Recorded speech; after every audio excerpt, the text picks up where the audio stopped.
Wind might whisper through the trees, listen if you can. It tells you of the beauty in the state of Michigan. Hi there, come on in. I hope you join us this evening. We have a special Michigan Outdoors with, of course, our Fish and Wild Game Cooking Cook-Off special, which is an hour long.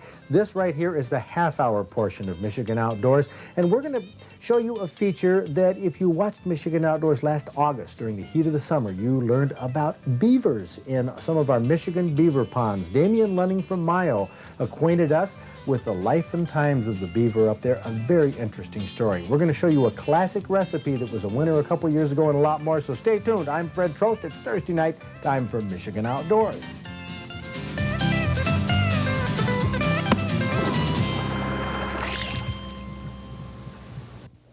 Major funding for this program is provided by STRO. By sharing the responsibility to preserve our natural treasures, together we ensure our right to enjoy them. STRO, partners in preserving America's outdoor heritage. Water trickling through a beaver dam, a familiar sound in the north where beavers build dams to flood streams so the water will back up into the aspen, their favorite food.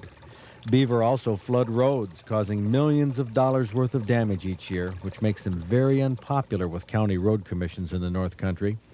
Damian Lunning from Mayo removes a lot of nuisance beaver, and he thinks they're nature's most interesting creature. Well, he's built up a couple feet here, maybe 2 feet of the dam? Yeah, right here it is. Down further, I would say it's about 4 foot. Now, what's our strategy? Where are we going to be up? You can see the house right there. That's where he and his wife lives. Is that the... Yeah, that's where they're sleeping right now, I guess. Well, what we're going to do is just go up by it, and what we need is a wind in our favor to blow the lure across the pond, so once he comes out, he gets a whiff of it, and then he'll come over to us. So our beaver that we want to film yet in daylight is sleeping. I would say he's in there sleeping, yes. Does he hear us, you suppose? We've made quite a bit of noise, so I'm sure he knows something's out here, but...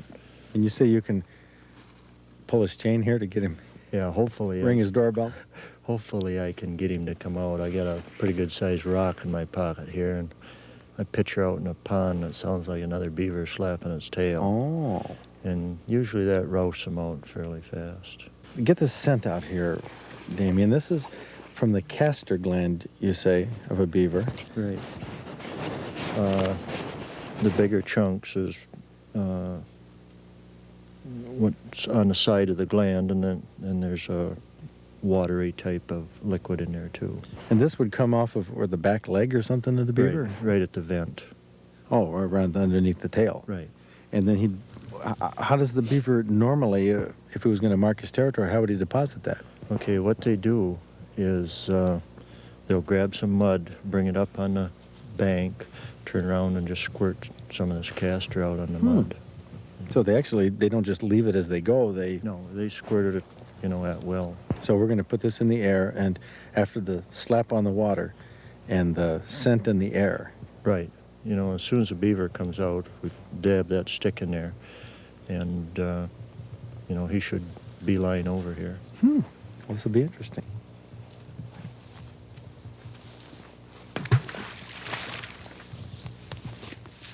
Aren't beavers concerned about our scent? Normally they're not. Like I say, they're at home in the water, and they don't feel threatened in the water. So, we shouldn't have any problem with human odor. So we're going to put this castor oil that's the scent of another beaver out here and then antagonize this beaver. Will the one that comes up, will that be the male or the female, or do you know? We won't be able to tell, but it will probably be the male. They're the ones that are usually more aggressive. The female's pregnant right now, and more than likely we're not going to even see her. Not only didn't we see the female, but we never saw the male. Evidently, they heard us talking and moving around and decided to stay inside their lodge.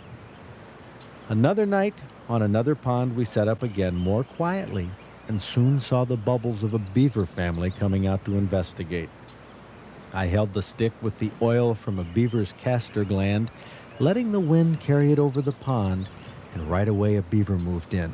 You can see it in the water in the upper left of the frame. It decides not to come any closer. It doesn't see another beaver, but the castoreum, as it's called, definitely has its interest. So he'll come up. How close will he get to us? Well, we've had him within 6 inches of his hand. 6 inches? Yeah. And does it want to fight or what? Not really. You know, it knows that we're not another beaver, and it just looks at you and blows air out through its nose, and then it'll slap its tail and swim out in the pond and do that a couple times. Put on a little performance. Really, I think more or less trying to get us out of here.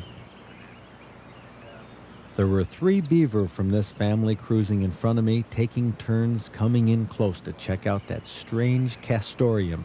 It's a scent that not only attracts beavers, but it attracts all kinds of animals. It's still used as a base for expensive perfumes because it holds the fragrances of substances it's exposed to, slowly releases these fragrances when warmed by human body heat. Now, this beaver glides quietly through the many tunnels and gullies they create all over the pond, most useful to them in the winter when the surface water is frozen.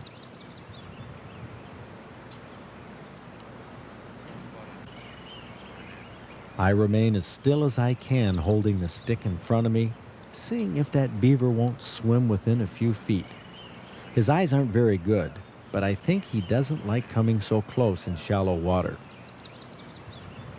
The sun has already sunk over the horizon in the west, and while the beaver were out in deeper water, I took the opportunity to move to a log that was closer to that open water, and it seemed to work. This fellow was really sniffing the air with his nose, and he gave me a quick look at his teeth. Now, in slow motion, we can really see them well. 2 long incisors on top, 2 on the bottom. That orange enamel on the front is very hard. The back of the teeth are soft, so the backs wear down faster, making them sharp on the front like chisels. It's easy for them to chew a 6-inch aspen in half in 10 minutes, a 5-inch willow in about 3.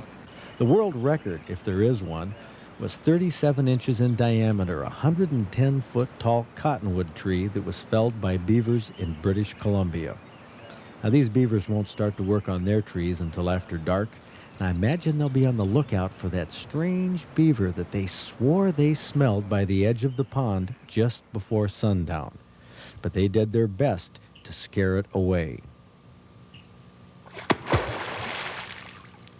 That's a famous beaver behavior, the way a beaver signals alarm to other beavers. I agree with Damian Lunning. The beaver is one of the most interesting creatures in Michigan outdoors.